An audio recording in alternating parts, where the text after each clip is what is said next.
Ndị be anyị nke onye Chilenya Zelụnụ nọ na ihe mmemme Good Morning Anambra dịka unu si malụ taa bụ ụbọchị anyị ji akwalite asụsụ na omenala anyị bụ ndị Igbo. Ya mbụ anyị na-asụ asụsụ be anyị maka na ọ dịzị ka a ga-asị na ọ na-anafuzi anafu. Ihe anyị jikwanụ wee bịa tata wee bụrụ inene ma ya bụ asụsụ Igbo ọ na-anwụzi anwụ n'etiti anyị bụ ndị Igbo. Ọnya ka anyị ji bịa na bekee edeli ya Igbo language, a dying identity of ndị Igbo. Ajụjụ ka ajụrụ ya, ọ na-anwụzi anwụ n'etiti anyị bụ ndị Igbo. Maka na anyị na-anya ọ dịka ga-asị na ọ bụzikwa na ihe ekwu ka a na-eme, ka anyị malụ ka a ga-esi wee mee ka asụsụ Igbo bụrụkwa ihe ọ bụ na mbụ. Afọ mbụ na onye nwoke wee na-anabata n'ụzọ pụrụ iche ogbo m n'ụtụtụ a. Ajụlụ Chukwu Ọkagbue, afa gị ka ọ bụ? Afa nna gị bara gị. Kedu ka o si ada? Ihe ikwu amakakwanụ na asụsụ ya ama mfụnwukwa, but then ka isi ekwu n'ihe a anyị nwa bụ ndị na-adị iwu a, so bido kịta mma kabaru make sure that there is going to be an improvement in that aspect. But then, yeah, I want to come away from this aspect that Nametoro na Igbo. When they are abroad, na so Igbo kalia mwa amuna Nigeria. So to me, that's not an excuse.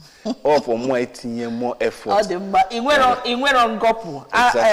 Otomoto no birine otisi kwete ni inwero ngopu. Of course, I don't. Dalu aduku obiduku mangoli na ino solu na eme emerube program atata ka anyị wee malụ ka a ga-esi wee ọkwanya bụ onye ukwu wa. Ọ dị mma onye ọbịa sonyegola anyị n'ụtụtụ a iji wee tụnye ọnụ na isiokwu a bụ Obi Nwoye. Okay, Maazị Obi Nwoye, daalụ rinne maka ichetalụ m. Maazị Obi Nwoye bụ onye Igbo evangelizer, ya bụ ndị na-ezi ozi ọma, ndị na-ezi ozi ọma gbasara Igbo ka afụ na asụsụ anyị anarọ ikekwalụ ka ndị be anyị nọ. Daalụ shinne. Ụbọchị tata ya mara anyị mma shinne. Ọ ka ọ dị. Ọ dị mma, ngwa nnọọ rinne ka anyị malite na ihe gbasara ihe bụ asụsụ, maka na abịa sị na enwe culture, na enwe values, enwe tradition. Amarọ mma asụsụ so na omenala ndị Igbo nke ọ dịzị ka ga-asị na a na-ahapụ ka ọnwụ anya. Kedu ka isi wee fụta asụsụ Igbo? Daalụ shinne. Enweghị ihe dị ka omenala ma enweghị asụsụ. Omenala dị balụ salụmbara hinne dịka isi wee kwu, ma ekike, ma ụdị nri ndị na-eri, ma ụdị egwu ndị na-agba, ma ụdị ụlọ ndị na-alụ, ma etu esi anụ nwaanyị. Mana ihe niile a bụ gbakwasara ụkwụ na asụsụ. Ya asụsụ Igbo ya bụ isi sekpụ ntị na omenala Igbo. O nweghị ka ị ga-esi megide n'ụwa kpahụga asụsụ n'akụ. Mana ịbata na tata ịfụ na ndị Igbo eburugo asụsụ jee na osimiri Ushe, jee wunye ebe ahụ obulie na-ejewa ahụ. Ihe a na-ekwezi bụ etu esi ya agọtakwa ya. Maka ọnya nwa na onye ọ bụ isi sekpụ. Iweta onye ọjị kịta n'ụtụtụ, ịma na Igbo ekpere ndị Igbo kacha ekpere ndị Igbo bụ ọjị. Onwe mgbe ị ejigo n'ọjị olu oyibo gọba ọjị ime emene n'ụwa. Ọ bụkwa na ime eme na ụmụ ya agbaghị egbe ma na-efulefu ka ị na-agwa ndị mmadụ n'ebe ị na-agwa ndị mmadụ n'ibo efulefu. Enye gị ọjị isube oyibo were asụsụ ọzọ ka ị wee sọ, ị ga-agụ ya n'Igbo. Ọnụ mgbe ị gọbara ya n'Igbo ka ụmụ mmụọ a na-erunyere ọjị ya ejigebe ntị. Ụmụ mmụọ a na-erunyere ọjị mgbe a ka ha ejigebe ntị, maka ha naghị anụ asụsụ abaghị asụsụ Igbo. Etu a ka ọ dị. Ya na asụsụ bụ isi sekpụ ntị ihe gbasatara omenala. Ọ bụrụ nke a na-akpọ ọdịnala like tradition, ofu ihe ha ka ọ bụ. Onwe etu esi bata na nke n'ọdịnala ihe anyị na-ekwu na chikpọkụkụ ụmụ mmụọ ị na-asụrụ ha oyibo. Nnukwu efulefu ka ịbụ nnukwu efulefu. Ya na asụsụ anyị Igbo bụ isi sekpụ ntị na omenala Igbo.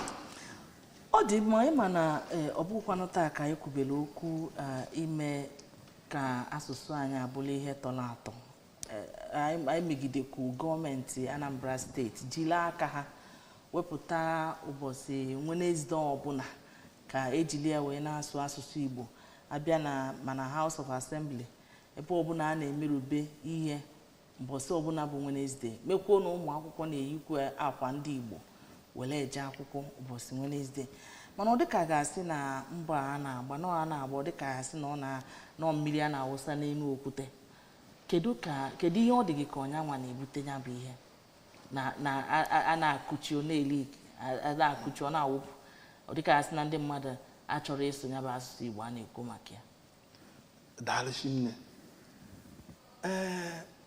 dịka isi okwu nnukwute okpe ekedegoro ka ha ga-ebunye ndị omebe iwu Anambra steeti gọọmenti ndị omebe iwu ndị Korea ka ntu wee tinye maka ọ dịbụghị etu a na mbụ a na-ebu ụzọ chụpụta na nwa ede ewee taba ọkụkọ ụta ha nwa achụpụbago na nwa ede ba idobe iwu a site n'idobe ya bụ iwu then ọ gịdekwa gasị na ha na-echekwa na Anambra steeti ọkachasị onye nke nọkịta bụ Charlie nwa Mgbafọ ọhịa nna ala ka ekwe maka that Charlie nwa Mgbafọ ahụ dị so Igbo nice ọ sokwu na-etinyekwu mbọ maka emechi iwu etigasị ha mbọ onweghị ihe iwu ahụ enweghị ihe ọkwụ n'anya ya na gọọmenti anyị nwekịta ndị ha etinye mbọ ekene dịkwara ha onwe onye si na ọ na-abụ na ndị oyibo ọ sị you can take your horse to the stream you cannot force it to drink ịma nta ndị mmụọ ụta ma ọ bụ na ịchụ ha aja ndị Igbo si na ọ bụ achụ aja ikpe wee mebe gịnị wee ma ndị mmụọ achụ aja ikpe wee ma ndị mmụọ ọ aja ahụ ka gọọmenti chụbagoro anyị nwere onwe anyị bụ ndị a na-achụrụ aja ma ndị a na-akpọje n'ikpere mmiri ka ha ṅụọ mmiri kedụzi anyị na-aṅụsịkwa mmiri nwa akpụjere anyị n'ikpere mmiri ka anyị ṅụọ dịka anyịnya akpụjere n'ikpere mmiri ka ọ ṅụọ mmiri ya na ụta karịchara n'ebe ezinụlọ nne na nna ezinụlọ den iburu bupụta nwa obere ịbata n'ụka wee bubazie ya n'ụlọ akwụkwọ ibuba ya n'ụlọ akwụkwọ ọ bụrụ na gọọmenti nwere 100% onwe 100% mana ụta ka ejelu ihe ndị ihe a na-awụga na ihe dị ka a na-enene akwụkwọ a na-enene ịkpọrọ ya besi ka a na-akpọbụ junior WAEC ha na-enene Igbo professional exam sort of WAEC na onwe maọbụ NECO ofu ihe ahụ a na-ere ndị niile nọ n'ala Igbo maka gasị nọ Igbo ahụ ka ha na-ekwu maka ndị private ndị nọrọ onwe ha nọ maka ụlọ akwụkwọ nke gọọmenti nwe Igbo ahụ ka a na-enene ndị na-abụcha mbọ gọọmenti na-agba mana ebuzie ebatazie na ndị nọrọ onwe ha wee bazie na ụka dịgasị ha wee bazie n'ime ezinụlọ ifu na gọọmenti ama eti gbaa na Well, I think I think everything boils down to government. If Igbo language amangu na Igbo, to even start with, of the 3 major languages in Nigeria, Igbo is even the least in population. But then we are the more when it has to do with economy and finance. So we need to go back to the roots in order to entrench Asusubai, you understand, in business, in commerce, in everything that we do. Let me give you an instance. I have lived in the north, I've lived in the west, I've lived in the south, I'm Abu Munyibo. Now, Nugwausa, I remember vividly, coppers beer for orientation. The federal government, job. What they gave them in a camp as they were entering and leaving was Hausa translation. Hausa translation. Do you know that there were schools that coppers would go to? The students who know Eba had assumed good money. And you as a teacher, you as a teacher, you will be forced. Now, so that was why they gave you that pamphlet. You start with greeting, you start with everything. Now, school is Zigagi, and you came as a copper. So, Ndi Ugu Amalugo that to keep this language, we need to even bring it to the fore of Ndibia Abia. You understand? Now, Kanu, street signs are written in Arabic. Whether you understand it or not. Some in English language, especially in Ebendi, Igbo, Sabongiri, and the rest of it all. So it's a conscious thing. If that would change, if we imbibe that, federal, public schools, governments, even Anambra state governments, Igbo, Kaicho. There should be schools where you don't create out one day. Speak Igbo every day. Write books, textbooks in Igbo. Write everything you want to teach. Make it cover Igbo so that that language would definitely not die. Anything other than entrenching it in education, we still have a long way to go. So now, based on Igbo dina 6 different states in Nigeria, apart from Ina. But in there, none of those areas, they've not even come equated na Ndigbo. So how then do you propagate this thing based on evangelist Igbo na associate Igbo? Because you need to bring us together, you understand, based on language, culture.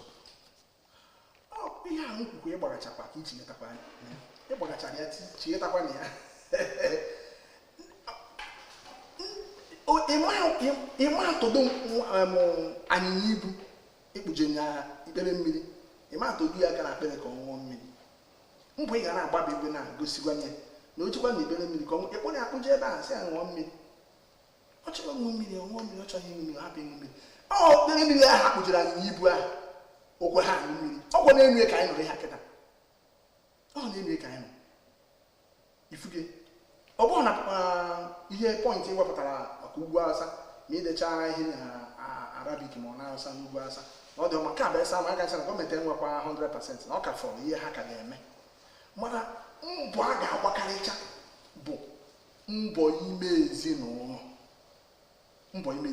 o nwere ihe ikwuburu mgbe a kpagburu nkata ikwetara sị na-eziokwu na nwere ndị toro n'obodo oyibo mana ịkpa ha aka n'Igbo ha were Igbo merụọ gị ahụ ịkpazie n'Igbo ọ bụrụ onye nọ n'obodo oyibo nwere ike ịgụgba Igbo gụgbadosi Igbo bata n'ezinụlọ ya sụọ ya ka ihe ọ bụrụ sụọ gede na bie ebe ụmụ ya nọ ọ na-akpa ya nkata Igbo ha na-ekwu gị na ha na-ekwu Igbo na ndị n'obodo oyibo ka ezi ihe onye nọ n'obodo a ga-ekwuzi ọsị na maka na gọọmenti aka atụdobeghị egbe gọọmenti atụdobeghị egbe sị isoghị Igbo agba ihe na-akụ onweghị ife ọgwụ n'anya maka na ndị ọbụla ndị nọ n'obodo oyibo memụrụ ndị nọtara aka US, Canada fọrọ bata n'ime akwa anyị na director na-ekwu bifo anyị bido onye isi bifo anyị bido program ọ na-asị nwaanyị Nnewi nwaanyị onye ọcha na-anọ na Nnewi sụkarịrị ndị Nnewi n'Igbo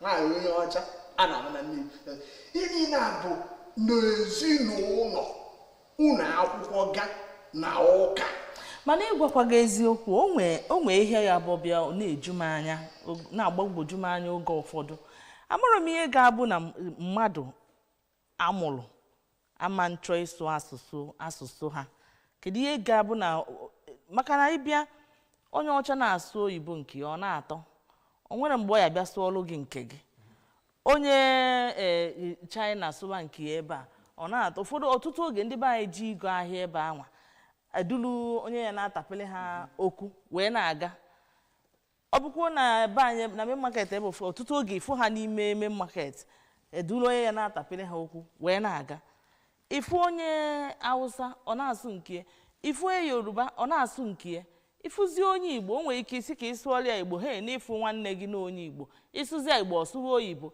kedu ihe ga-abụ na mmadụ aya dị na nwee afọ ojuju maka asụsụ ya na-asụ ya manụ onye ebe a ka m bụ na mma asụ asụsụ m kedu ihe ọ dị gị ka onye na-akpata nka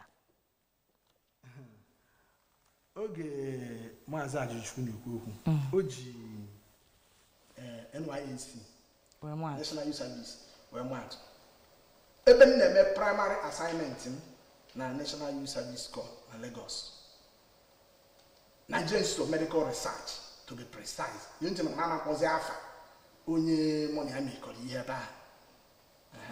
Ebe a ka m nọ wee fụ ofu onye Igbo.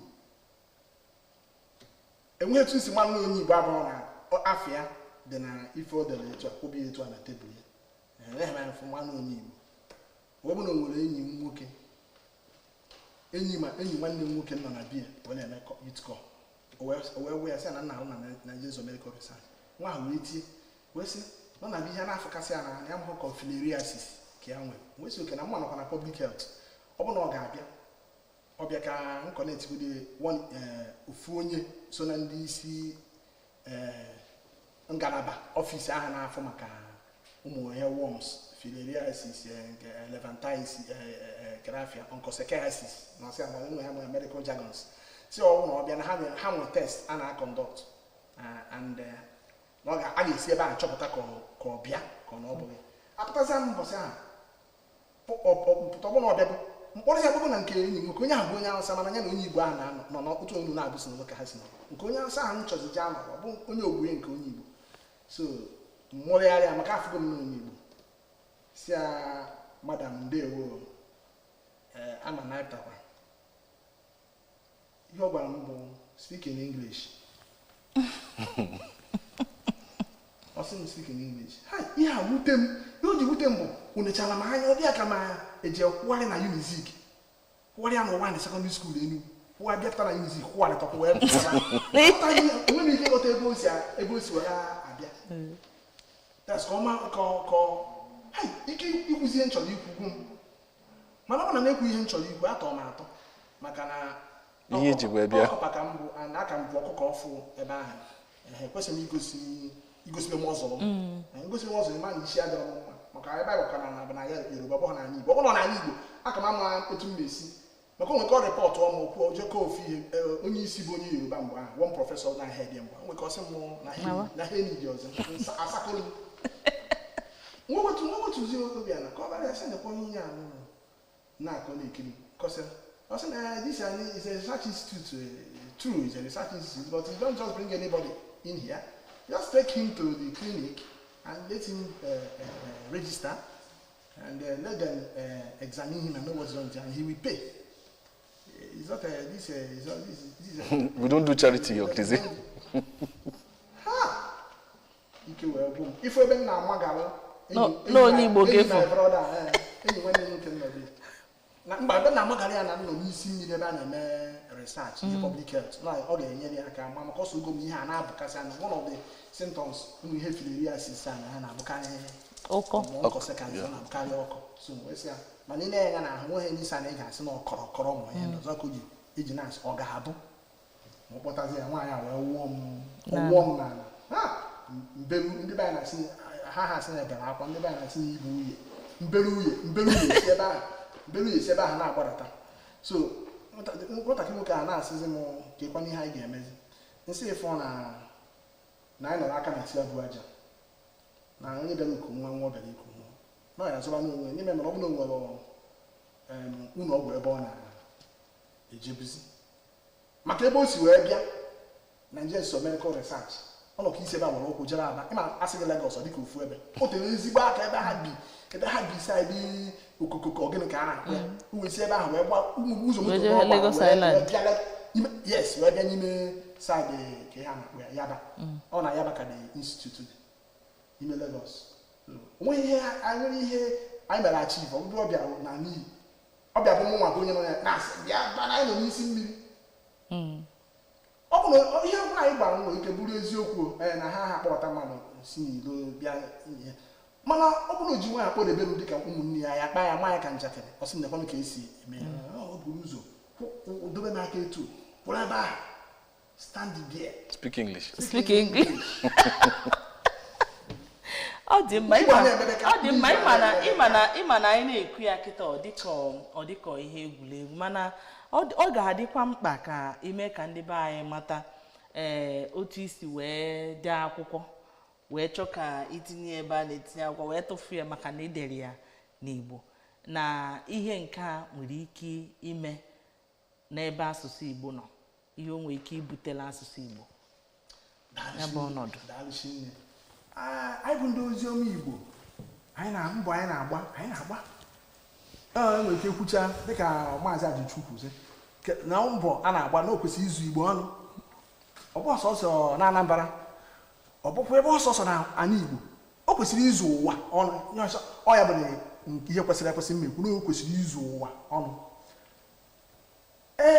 Akwụkwọ Igbo ndị a kwụsịrị ihe ndị mbọ anyị na-agba. Like mụnwa na-egbu Maazị Obi Nwoye, ife ngụrụ na university bụ parasitology and entomology n'okpuru nnukwu umbrella combined biological sciences, etu esi akpọ ya na Unizik mgbe anya zoology bụ n'ihi parasitology entomology. Option bụ parasitology entomology. Mana ife na nchi akwụ Igbo ịtọ n'aka.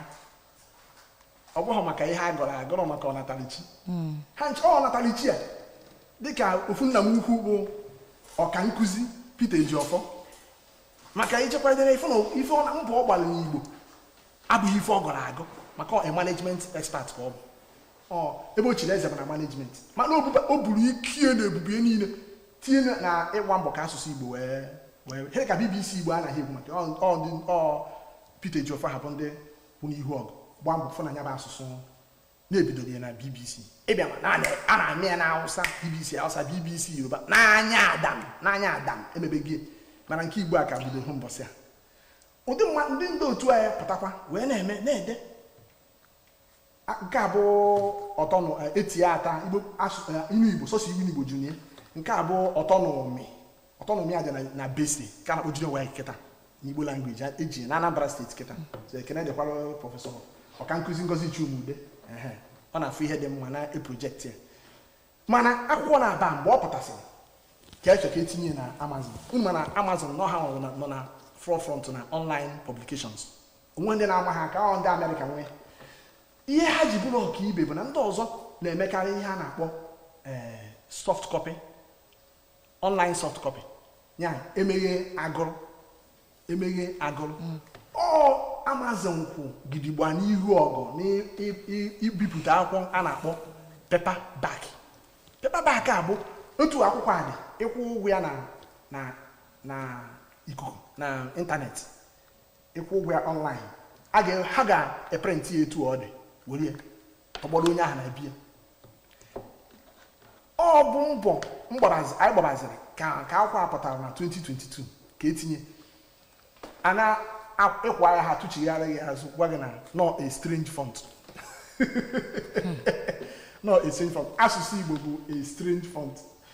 So ewegbazi njụ gbata njụ wee fụ na ha kposisiri imirikiti asụsụ. Ọ bụkwa sọsọ Igbo ma Yoruba ma Hausa. A na-ajụzi ọgịnị bụzi ka ebuzi nsogbu. Niile na anyị na-ekwu nwa nke anyị dị akụdo ha ma nọọ maka ihe ka ha ji mee. Mana ọ na ofu ihe pụtara anyị ife bụ na ndị be anyị ahụ edezi akwụkwọ ebugo etinye online. Ndị be anyị omirikiti ndị Igbo na-ewu ewu ude ha na-ede n'ụwa. Ha ede nwa onye chọrọ ịkpa afịa. Mana ịma na Igbo so na ndị so n'ihe a na-eme na world literature. Ma ndị nwụgoro anwụ ma ndị dị ndụ jee chọọ ihe ha dị n'Igbo. Ụfọdụ edebe ọkpaka nza n'asụsụ Igbo. Ọkwa ịfọdụ ya. Mana ha na-ede ude nke ha imirikiti ime ha ji asụsụ Igbo ebupụta omenala Igbo na ya gbasara asụsụ Igbo n'anyị. Mana ọnụ oyibo ka ha na-ede nwa nke na-ede n'Igbo. Ịga na mahadum na nnukwu na akwụkwọ dị iche iche institution of higher learning ịkpọrọ ya polytechnic ịkpọrọ ya college of education ya na mahadum. Ifukasị ndị ọka mmụta nọgasị ebe a na-ede ụzọ akwụkwọ one ka ha degoro na-ebugo n'ụdị platform dịka Amazon. Ụzọ akwụkwọ one ka ha degoro n'Igbo wee ti na platform dịka Amazon. Maka na Amazon a ihe o ji wee bụrụ odogiri ka nsị no paperback. Onye goo ya ha were ya etu a wetara onye ahụ. Ụdị asụsụ a na-anwụgasị anwụ bụ ụdị ihe a ka a chọrọ, bụghị ihe ya bagoro n'ikuku asachie idobe otu ala ihe ka library na-adị. Ụmụazị a na-afịa ọ na-egwu ọ na-afịa ọ na-erejista na subconscious ọ na-egwu egwu ọ na-afịa ọ na-eme ihe bụ akwụkwọ Igbo na-asụ Igbo ka ede eme den agụgụgụ ewepụta ya ofu nke gbaziri anya mmiri bụ na nke anyị ji n'aka kịta mkpọrọ Moonlight Tales ifo anyị foro ebidoro m akwụkwọ a dịka ifo anyị foro asụsụ okpurie subtitle bụ Moonlight Tales mechaa mmụọ m sị m hei ibidokwa mgbe ịkọcha kịta ha nyere ndị asị gị na ha na-edere n'asụsụ ha ama ha mgbe bugharịa ya mezie ya akwụkwọ oyibo subtitled in Igbo ya ka etikwa na Amazon mbọsị just a few izuụka ole gara aga amafuo ya o nwere asụsụ dị n'okpuru ebe o nwere asụsụ dị n'okpuru ebe a ha amahụ strange language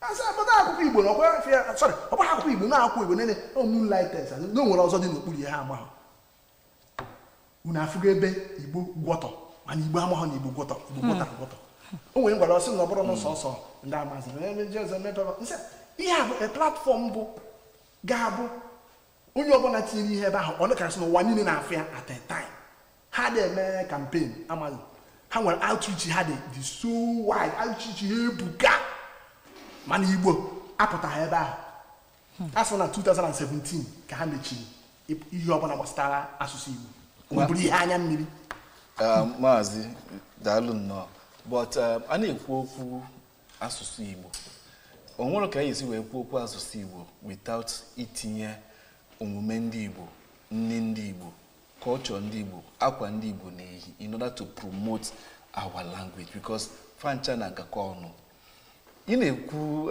sọsọ asụsụ ka ezi other evangelical mission ị na-eme maka preserving the entire Igbo culture not just ịsụ asụsụ Igbo promoting nne Igbo promoting the way we dress just like the way you're dressed now because people watching us need to know the significance of the way you're dressed and you symbolize. You understand? Because people need to be aware. So you need to marry all of these things together. You understand? Culture, tradition, the way of life, cuisines and everything. So as to sell the greater picture. na mbido mgbe anyị bidochara nwa mgbe ejeghị ije nke bụ aha abụọ nwa mgbe ejeghị ije ọha abụọ ọsọ ọ nwa mgbe ji ije o wee nwee ike mee gịnị pụrịpụ ọsọ asụsụ na-adọkpụ ihe ndị a niile asụsụ na ịbata n'ezinụlọ fụ ebe nwata junior are you back from school n'ime ọka ebe a iya mana nuna ya eli nuna bụ shawama. Thank you very much. Ihe na ko na small cuisine. Okay, na small Igbo. Na ko maka cuisine. Na ko ya. Abata nuna Maria na say, "Junior, are you back from school?" Ana agozi aka egwu. Ọ dị ka a na-ekiri ha. Oye mo na ko le ko na. Ha na asọ gị na-emekwa onye a. Ọ dị. No n'ime obi na-ebu uye. Ọ bụ na asụsụ bụrụ isi sekpụ ntị n'ihe a na-eme. O nwee ike ya akịrị na fịọ fịọ. Ọ na-akpụtazi ndị ahụ. Ọ na-akpụta ha. Asụsụ oyibo Indomie tụtụ ehori Indomie. Ehori Indomie anya si ehori Indomie. Ọ dị mma ịma o nwere ihe ikwuru dịka ihe melụ gị na ndị Amazon na akwụkwọ ndị idelu isi nọ ka ndị Igbo fu ebe Igbo makpu. Maka na mbọ anyị na-agba ebe a bụ ịfụ na asụsụ Igbo anwụrụ na emekwa ka ọ dị ndụ ọzọ ka ọ wee bụrụ ihe ekwu ka a na-eme maka na mmadụ ama ntụfu asụsụ ya ka ha bụ ihe kwesịrị ekwu mmadụ ama ntụfu asụsụ ya so ịma na njọ gị sị ihe anwa ga-ebute ihe ọ ga-ebutela asụsụ Igbo ya bụ ihe anwa melụ gị na ndị Amazon kedu ihe ọ ga-ebutela asụsụ Igbo ma ọ bụ na enwero ihe emelụ ọsọ ka e wee gbachibido ihe a na-eme. Daalụ nne. Ihe ọ na-enyere Igbo aka bụ igwu ihe ini aha na-asị ndị UNESCO mara amụma ya na 2000 ọ bụghị na amụma nọ ha sị mere extrapolate nọ na-efuzi efu na by 2050 by the year 2050 2006 ka ha kwuru na ama enwezi asụsụ Igbo n'elu ụwa na asụsụ Igbo ga-asapụ eziokwu bụ na ha emego that projection kwuo ya mana eziokwu na anyị ma na ọma ndịcha etu ahụ mana ị na-asị na ọma ndịcha etu ahụ etu a ka o si ebido taa ka o esi na ya bụ agba nkịtị agba nkịtị ọ bụ na enweghị Igbo nwere agba nkịtị o nwere ihe ka nyekwa another example okwu mana akwụkwọ Chinua Achebe dere odogwu ọka nkụzi Chinua Achebe okwu mana things fall apart ya ọ na-ede ude n'ụwa niile things fall apart etu esi wee kọ na-etinye gị ihe karịrị international language karịrị 200 karịrị amahụ na ga-ekwu maka mgbe ekwuru maka ya asị na ọkarịgo 50 mgbe ahụ asị na ọkarịgo 50 otegị aka maazị m mana ị na ha asị 200 o nwere ike irugo kịta bụrụ eziokwu ngwa jeni wetara m Igbo version things fall apart jeni wetara m Igbo version things fall apart onye Igbo dere na-akọ maka omenala Igbo wetara m Igbo version ya na ọ dịrọ gị nwa dere nke nwa dere ya onwe onye dere ya no even bụ na nnata odogwu ahụ ọta odogwu ahụ ọ megokwa ihe ọ na-eme mana ọ bụrụ na ụdị ihe anyị na-ekwu na ndị Igbo nọ na ọkwa dịgasị aṅụ ụwa na-afụ ọsịsọ fụtara mkpa ọ dị ịdị na-ewepụta asụsụ Igbo ha kpọghị ya mkpa ya na-agwagide eziokwu ha kpọghị ya mkpa ọ nwere ka mmadụ ga-esi wee daa iwu ma ọ bụrụ na mmadụ je translate ya without inweta authority from onye de onye nwa bụ ihe a na-ekwu ị ga-ada ịda nnukwute piracy ka ọ bụ exactly onye na-ekwu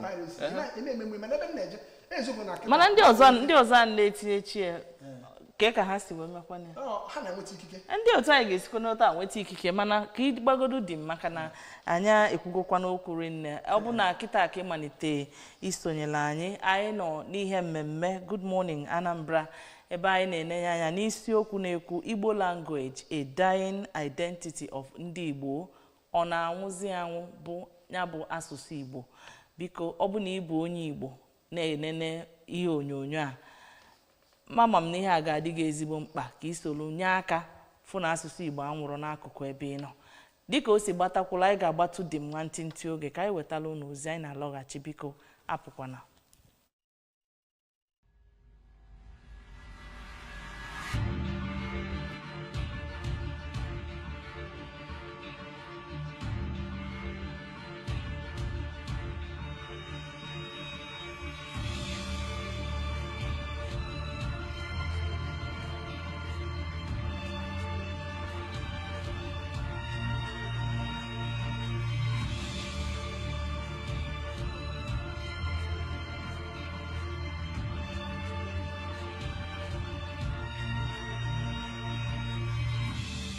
This is Anambra.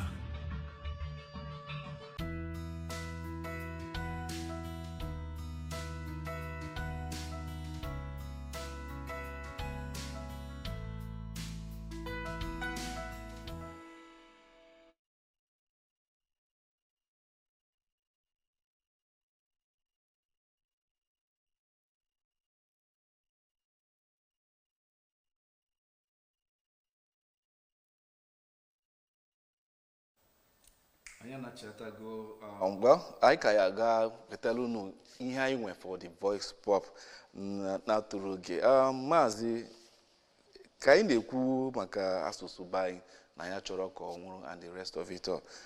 Kezi the way forward constructively, all hands on deck. What do we need to do starting from anyị nwa nọgodo na studio na-ekwu maka ihe a? Amụmụ na ị na-atụgbugere nya okwu bịa were ọmarịcha oyibo gasị na-atụgbugere nya ọ yọkwa biko na mbido ka ị ghara ịkpọgbue n'obe ọ yọrọ anyị biko anya bụ ihe anyị na-ekwu na a na-esi n'ụlọ mara mma ọbanama a ga-esi n'ụlọ mara mma ọbanama ndị Igbo ga-eji Igbo kpọrọ ihe ebe efọrọ nnọọ ihe m na-eme bụ my passion onye na-akwa m akwa ọ bụ na maka ụdị ego m na-enweta uche ụdị mbọ anyị na-agba ma ihe sogolo da mere ebe a na ABS mgbe gara aga sogolo de soba goba no ba ma de ba si we have chat ma to bubatachal ke we mu asụsụ Igbo ka ọ bụrụ dachi ka ọ ka aka anyị neba nwa bụ Maazị Obi nwe onye isi otu oziọma Igbo ndebe anya n'ihe elele m na-erite aka m agbafugo tugbu mma tugbu mma na-agba mana ihe na-akwa m abụghị elele m na-erite ihe na-akwa m bụ mkpụrụ a na-akụ o jighị ike na ebube were amịta mmemme mana ọ na-enwe ihe na-abanye na ya ihe ọ na-abanye n'anya bụ na ụwa na-anụ onu anyị ọ bụrụ ABS a otu ọcha bụ every Wednesday kwa Wednesday ọbụla ewere Wednesday ahụ wee na-ekwu maka ihe a ga-eme asụsụ Igbo nwa ha kedu awareness creation karịrịa ihe bụ nnukwu awareness creation bọsụ Wednesday onye na-ABS mee ọgọnọ maka Igbo ka ya na ọmaka mana esra mbụ a ga-agbatị ka anyị si wee kwu bụ ezinụlọ bụ ndị Igbo ga-dị conscious ndị isi ụka ebe n'ebe egwu mana tata na the Western religion has overtaken us. The traditional religion nọzi n'azụ ụlọ ịbatazi n'ụlọ ụka sọsọ ihe a na-asụ egwugo mgbe m kwubiri na ABS asị ekele dịkwara Catholic Church ọ bụ maka na mgbe Catholic ekele dịkwara Anglican ọ bụ maka na Anglican na Catholic dị ụka na-aba na-agbasikwanụ mbọ ike maka na iruo n'ụlọ ụka mbọsị ụka ha na-eji Igbo agụ Bible reading ndị Igbo na ndị Catholic a na-akpọ ya ihe ọgụgụ iwu ka ọ bụ na a ga-agụ ya n'Igbo ọ bụ na ịchọrọ ige nke oge ka mgbede etu ka ọ dị ụka niile ga-enwe eke ga-achịkọ na-ewepụta were Igbo akwụkwọ nsọ Igbo na-akọpụtara ụmụazị ọ dị mma tutu anyị apịakụọ ya ka ọ ga-adị mkpa ka anyị wetalụ ndị na-esonyere anyị ihe onyonyo ebe enwere nwaanyị onye ọcha a na-anụ na be anyị na mpaghara Nnewi na-asụ Igbo ọfụma anyị wee na-ajụ ọ bụ na ị na-enene ihe onyonyo a na-ajụkwa onwe gị ebe ị nọ ebe nwaanyị bụ onye ọcha anụtala anụta n'ala Igbo nwere ike ịsụ Igbo otu a kedu ihe mee na gị nwa bụ onye Igbo ayara asụ Igbo ngwa ka anyị nene ya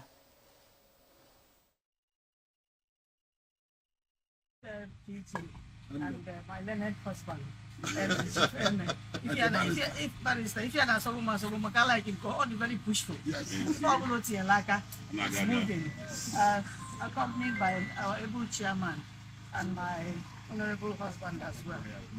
When you're more young, to be here today amongst this thing. Okay, make it a lifa. That is, I was over the moon in London. Not too much because the security go a big issue in Nigeria and the Navy generally as well. Because I'm no way the man, I'm an ego to the Navy.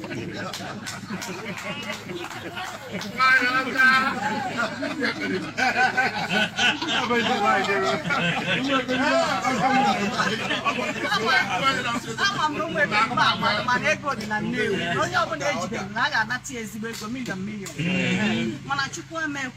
I can tell you, a few years ago, didn't know why for that. What to blow me and you. My mother-in-law then walk in and one make you come. No, between the milk, some but the man menu of a farm line, our house. Only I come here. I took wine effect. And they save wine. Without security, I can't drop. So go put the local security and security I didn't name. Thank God for if I know, everybody choose. Na gozia afunu romi ananya na foto kan na afia na afifa na ede na video mana chideke ga ama nyele ama yokwala unu wabonde na cheda anyi enugo it is well no believe anyi melo chukwu na ga agba unu ume and oge edebe unu nyekwa unu strength and energy iji we carry on anyi wa no nwa anyi otu aka lulu anyi anyị ga na-eme otu aka lulu nwa anyi ka ọ tụkwasịrị di ya So I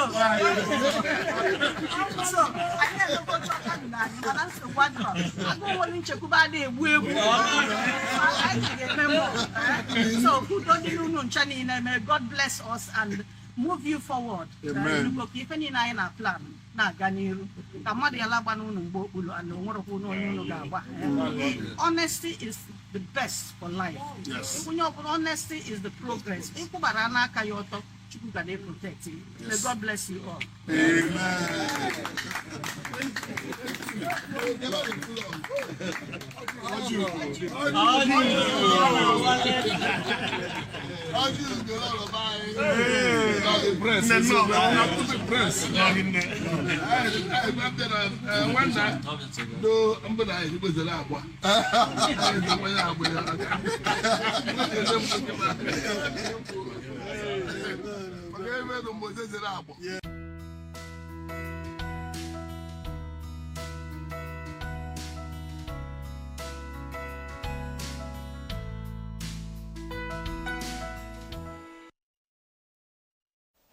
Ọ dị mma anya afụgonu ka o si ada bụ onye ọcha anọtala anyị n'ala Igbo were Igbo na-eli nri mbụ ama m na nke a ya atọ gị iche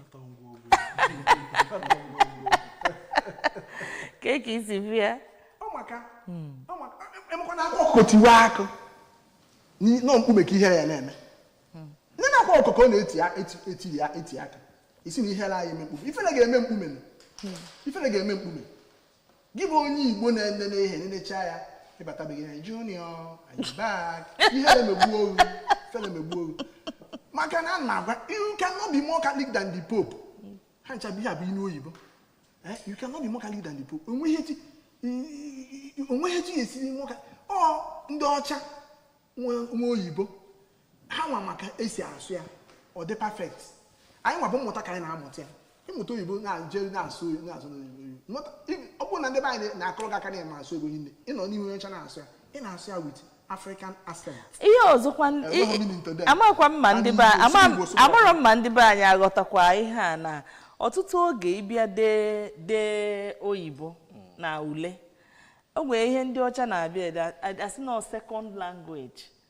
ha da atụ anya n'aka gị ka ị sụọ ọnya ka ha si asụ ọnya mere ọtụtụ oge ha nye gị ezigbo mark ma ọ bụ na idecha ya ihe ha edezi n'okpuru ya bụ nọ second language ka ọ bụ ndị be anyị mma ha ghọtakwa nke ebe ndị ọcha nwere ike ịmata na asụsụ ị na-asụ na asụsụ ha ị na-asụ abụrụ gị nwa nwe ya ndị be anyị nwere ike iji maka nke ahụ mee anyị ka anyị nwa nwee ntụkwasị obi n'asụsụ nke anyị na-asụ ya na-asụsụ ya ike ihe anyị na-ekwu orientation and ndị be anyị na-ata ha ụta ma anaghị atasị ha ụtụ ike ịma na obodo gbugwọzara agbụgwọ ndị mmadụ esigasị fọm mbigwagharị ụfọdụ eji maka ihe etu obodo si wee dị bitesie aka ụfọdụ eji obodo oyibo ka eje gbaa mbọ ka amara ka greener pastures mgbe a na-eme ihe niile a eji na-ezutegasị ihe na ndị ọcha ezutegasị asụsụ ndị ọcha ewerezie ya bata ha chezozia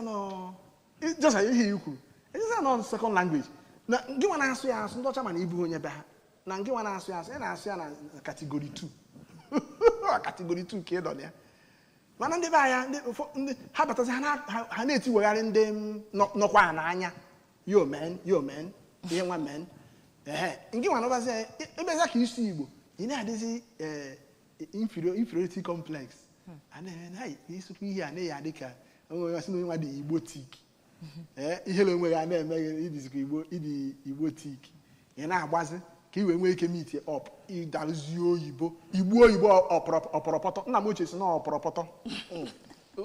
Now in the promotion of asụsụ be anyị ndị na-etinye egwu oyibo translating it into Igbo ndị nọ na ka ya na-akpọ ya music line ndị na-eme ihe onyonyo ndị onyonyo as in promoting the Igbo culture and the rest of it ma ndị na-eti egwu Fino Flavor and the rest of it on nwere arrangement or kind of a platform nwecha no more like encouraging them na ihe a na-eme na ọ dị mma because you need to catch every person across board because entertainment bụ ihe egeji wee nweta the younger generation into get na-esozi ihe anyị na-eme nke ndị okenye gwogwogwo ngwa and the rest of it all they have their own their music, folklore music. So on where KSC we went a platform where you can use music that intellect promoting our culture, as in, getting it both in schools and then tertiary and primary and the rest of it all. The music industry needs from educational industry. There's music and entertainment. On a car aboko. Mana obo heba ka ga no we nweta ihe anyị na-achọ. Ihe anyị na-achọ. But you still you can nweta some that you can't get maybe in the classroom or no. Because the parents need to even understand Igbo before you can teach the children too. So if the parent is no longer speaking the language, the children can through social media or through interaction when we talk about where yellow miaka. You could be so cool. Oh, why? Extra mile and car. Akaga. That one extra mile. Man, and cabo be extra mile. No big. It is a luggage with no eco. And he said, Junior, go and give me that cup. Go and give me that cup. No good. Nimuno kaga gebido. Agebido aya nimuno. Homes should ga agobo asusu Igbo. Me ụmụ ha ka ha mara mkpa ọ dị. Makwa amara na mgbe nwatakịrị sụbara Igbo ọfụma, ọ ga-abụkwa odogwu n'oyibo. Ọkwa nwatakịrị sụrụ Igbo ọfụma ga-abụ. A na-eji ihe a na-akpọ Igbo mentality eso asụsụ oyibo. Ọ ka ọ dị. Ọ dị mma dịka anyị na-achọ ịchịkọta ugbu a. Amara m ihe gbasara ya bụ asụsụ Igbo. Kedu ndụmọdụ ị ga-enye ezinụlọ ma na-ekwugo na ma ndị ụka ma ndị ọzọ gasị maka na ọtụtụ okwebeghị m ghọta na mmadụ ga-abụ onye obodo dị otu a ọmanso obodo ya ọ dị ka mmadụ pụta isi na ịbụ onye Abakaliki nara asụ Abakaliki ma na ịbụ onye Enugu ka ị nara asụ obodo unu otu isi kwesị isu ya kedu ndụmọdụ ị ga-enye ndị mmadụ maka na dịka Amazon melụ nke a kịta anyị amara ọzọ ga-eme echi wee fụ na apịakụlụ asụsụ anyị tukpuo ya n'ime mmiri kedu ndụmọdụ ị na-enye ndị Igbo dịka isi wee kwu onye kpọrọ ọbụ ya mkpọkọrọ ka agbata obi ji ekporo ahịhịa Igbo ihe onye bara nkịta ya ka nkịta na-aza ịba nkịta ihe ịbara nkịta ya ka ọ yaza ịba nkịta gị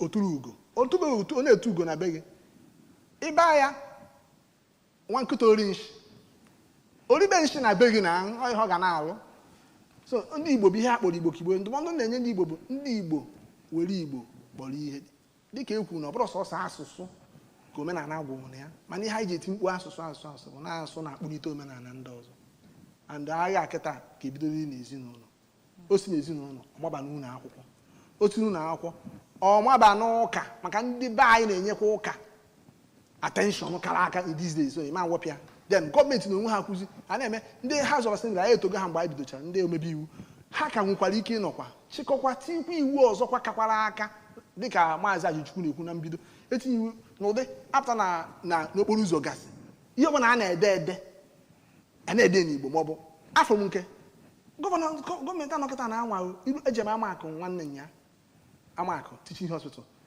agba anyị je na x-ray side ọsị restricted area ọsị ị gaghị agafe ebe a nwe ka ha si dee ya ha dee ya n'oyibo ha dee ya n'Igbo ihe na-amakasị mana ọ bụrụ na enwe ike ime ọbata mana n'ugbe dịka esi wekwu onwe gba ụfọdụ ga-eme advertisement agwa ha na advertisement a ga-adịkwa na language na-abụ ọ ga-adịrịrị n'Igbo nke dịkwazị ya n'oyibo ha ncha bụ part gọọmenti ga-eji wee mee gịnị wee mee ka asụsụ a ka ọ na-adị anyị n'ihu mgbe ncha dịka nsi wee kwu na akwụkwọ efu akwụkwọ Igbo efọrọ dị etu a ndị Igbo ga na-enwe akwụkwọ Igbo n'ụlọ bụ nke a na-agụrụ na fon ọ na-adị ụmụazị a na-afịa ha na-afịa ọ na-erejista na dia subconscious ekenekwa m ọ dị mma anyị agbagokwa n'ọbala ka ike dị anyị obi nwoye ịgbanikwugo dịka onye na-ezi ozi ọma Igbo na-akpagharị mba niile anyị na-ekene gị n'ụzọ pụrụ iche dịka isi wee bịa n'ụtụtụ a iji wee tinye ọnụ na otu a ga-esi wee kwado asụsụ Igbo ka ọ ghara ịnwụ nwụnyụ anya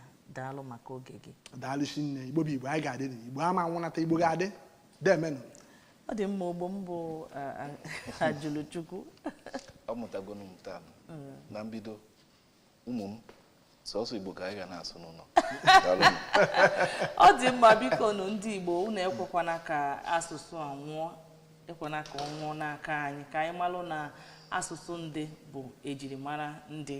N'ebe a ka anyị na-adọbilie na nke a wee na-asị gị na anụ gbara taa echi bụ nta, ma aka pụkwana maka anyị ka nwere ihe anyị na unu ga-eji wee na-anọ na Good Morning Anambra nke taa. Daalụ.